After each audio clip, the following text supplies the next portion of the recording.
Jeg vil i denne video gennemgå, hvordan vinklen V plus vinklen V er lige med vinklen W plus vinklen U, når der er tale om indre vinkler i en cirkel i forhold til dennes centervinkler. Jeg har startet med at tegne et linjestykke fra B til D. Det er en hjælpestreg, der danner denne figur, hvorved at jeg har vinklen W er her centervinklen til periferivinklen, der dannes ved punktet D. Ligeledes er der en periferivinkel ved B, hvor centervinklen er U. Vi ved, at en periferivinkel er halvt så stor som den dertilhørende centervinkel.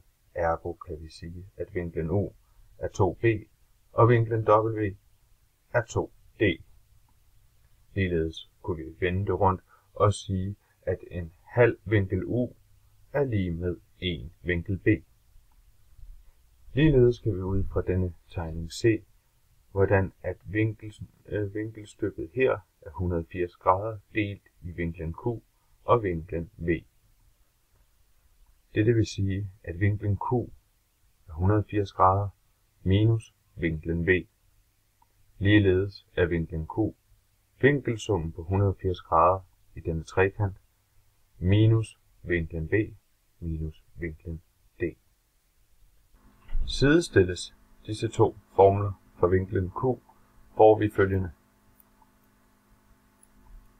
180 grader minus vinklen V er lige med 180 grader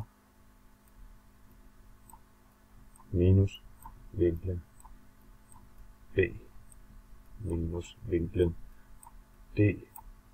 Det giver os følgende: 180 og 180 går ud med hinanden, så har vi minus og minus, så vi ganger med minus 1 hele vejen hen, og får plus. Så har vi følgende viden: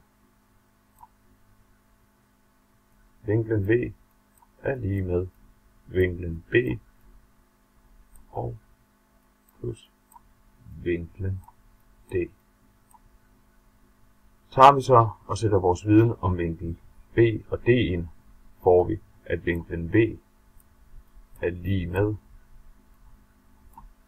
vinklen U plus vinklen V divideret med 2. Så kræver det ikke meget fantasi at kunne se, ganger vi med 2, har vi 2V lige med vinklen U plus vinklen W, hvilket var, hvad vi var ude efter at bevise.